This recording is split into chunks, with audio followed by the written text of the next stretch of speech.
आता झालं काय, आमचे एक सिनियर होते आणि त्यांना मी कॉल केला. ॲक्च्युली मी त्यांना काल सांगून ठेवलेलं की आपल्याला डान्समध्ये पार्टिसिपेट करायचं आहे. आमच्या कॉलेजचा बॉलिवूड डे आहे 29 मार्चला. सो म्हटलं की काहीतरी डिफरंट करूया.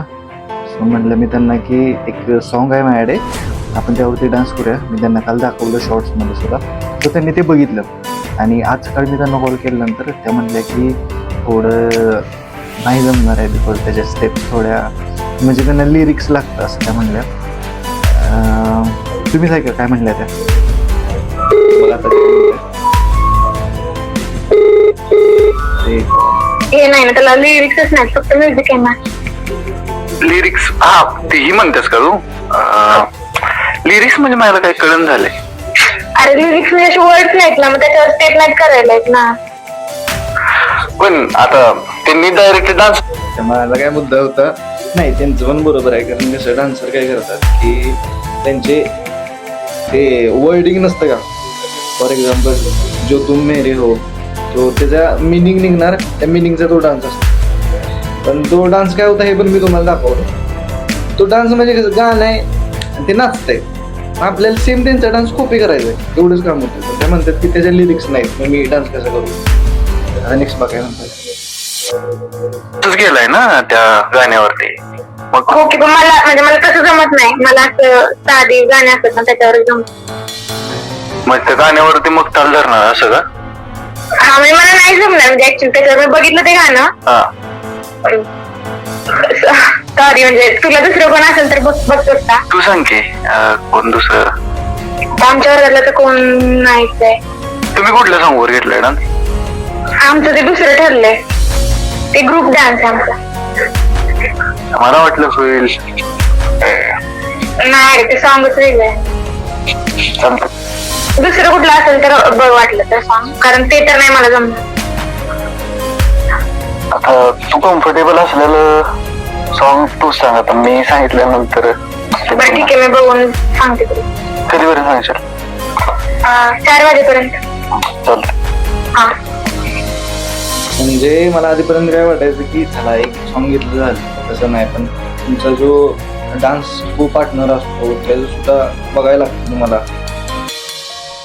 सगळ्यांची मतं घेतल्यानंतर सॉन्ग सिलेक्ट होतं. अल्टिमेटली लाईफमध्ये पण असंच असतं. बरं, आता ही जी आयडिया मला आली कशी, ॲक्च्युली मी डान्स प्रेमी नाही आहे, संगीतप्रेमी आहे. तरी पण मला आयडिया कशी आली, तर परवा माझ्या मित्राचा गावदेव होता आणि त्या गावदेवामध्ये हे गाणं लागले, रेबा रेबा रेबा. आणि हे जे सॉन्ग आहे ते मी 10 वर्षापूर्वी ऐकलं. मी लहान होतो त्यावेळी हे गाणं ट्रेंडमध्ये होतं. आणि आमचं जो मंडळ आहे, नवरात्र मंडळ नसतात का, तिथे आम्ही 4 टॉप न्यू आणलेलं त्यावेळी हे गाणं खूप फेमस होतं. ट्रेंडिंग गाणी नसतात तसं ते ट्रेंडिंग गाणं होतं त्यावेळी. आणि मला पण थोडी उत्सुकता आली की गाणं पण छान, ह्याच्यावर डान्स केला असेल का. तर त्या गर्ल्सनी खूप बेस्ट डान्स केलेला, म्हणजे sling, they are sling out, they killed it. असला भारी डान्स केला त्यांनी. तर म्हटलं आपण पण बॉलिवूड डे आला, आपण पण करूया नाही का.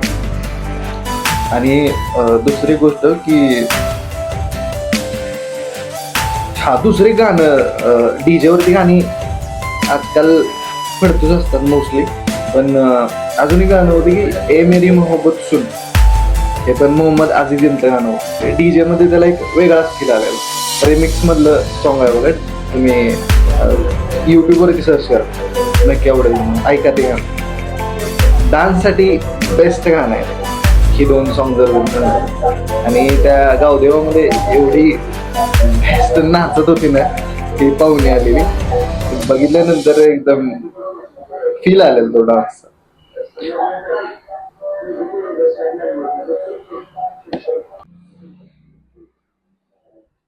Siga moviendo la banda, movete mamita, movete mamita, movete mamita, movete mamita.